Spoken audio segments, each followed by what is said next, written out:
आज हम देखेंगे कि कैंसरस सेल में और नॉर्मल सेल में क्या डिफरेंस है। ये ऑन्कोलॉजी का टॉपिक है। तो सबसे पहले हम शेप की बेसिस पे देखते हैं। जो नॉर्मल सेल होती है वो रेगुलर साइज़ की होती है, मतलब उसका जिस भी ओरिजिन से वो आई है वो सारी सेल्स सिमिलर स्ट्रक्चर की होंगी। अगर कैंसरस सेल है तो उसका जो साइज़ या फिर शेप है वो इरेगुलर होता है, मतलब कैसा भी हो सकता है। अब जो न्यूक्लियस होता है नॉर्मल सेल का, वो पूरी सेल की जो साइज़ है उससे काफ़ी छोटा होता है और एक प्रोपोर्शनेट साइज़ में, फिक्स्ड साइज़ में रहता है। पर जो कैंसरस सेल का न्यूक्लियस है वो काफ़ी ज़्यादा लार्ज होता है और डार्कर होता है। देन जो ग्रोथ है वो नॉर्मल सेल की कंट्रोल में होती है और सिस्टमैटिक होती है। इसमें कॉन्टैक्ट इनहिबिशन इंटैक्ट रहता है। लेकिन जो हमारे पास कैंसरस सेल है उसकी जो ग्रोथ होती है वो आउट ऑफ कंट्रोल होती है। न्यू सेल्स का फॉर्मेशन अनकंट्रोलेबली होता जाता है। देन जो डेथ होती है वो नॉर्मल सेल की एक नेचुरल प्रोसेस से होती है, जिसे कहते हैं अपोप्टोसिस। मतलब सेल को पता होता है कि इस टाइम पीरियड के बाद उसकी डेथ हो जाएगी और न्यू सेल का फॉर्मेशन हो जाता है।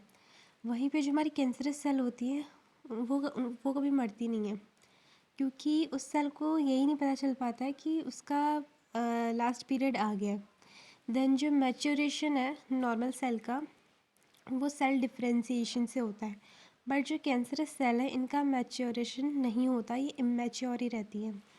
उसके बाद जो कम्युनिकेशन है वो नॉर्मल सेल की होती है, लेकिन जो हमारी कैंसरस सेल है वो कम्युनिकेट नहीं करती हैं। यहाँ पे कांटेक्ट इनहिबिशन की बात हो रही है। देन विजिबिलिटी, जो हमारी नॉर्मल सेल होती है वो हमारी इम्यून सेल्स को विजिबल होती है विद देयर आईडीज़, बट जो कैंसरस सेल है वो इम्यून सेल को इनविजिबल नहीं होती है, इनविजिबल होती है।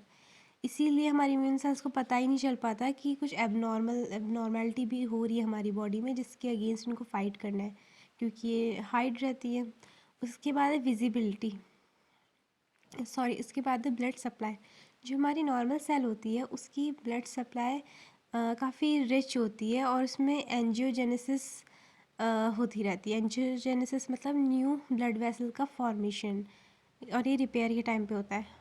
बट जो कैंसरस सेल है इसमें ट्यूमर एंजियोजेनेसिस होती है, यानी कि जो ट्यूमर होता है उसकी अपने आप ब्लड वेसल्स बनती रहती हैं। उसके बाद जो ऑक्सीजन रिक्वायरमेंट है वो नॉर्मल सेल को ठीक ठाक चाहिए होती है, पर जो ऑक्सीजन रिक्वायरमेंट है कैंसरस सेल की उसमें बिल्कुल ऑक्सीजन की रिक्वायरमेंट नहीं होती है। उसके बाद है ग्लूकोज़। तो जो हमारी नॉर्मल सेल होती है उसको कुछ ग्लूकोज़ की अमाउंट चाहिए होती है, लेकिन जो कैंसरस सेल है इसको बहुत ज़्यादा ग्लूकोज चाहिए होता है ग्रो करने के लिए। देन जो एनर्जी एफिशिएंसी है वो हमारी नॉर्मल सेल की बहुत ज़्यादा हाई होती है, 95% होती है।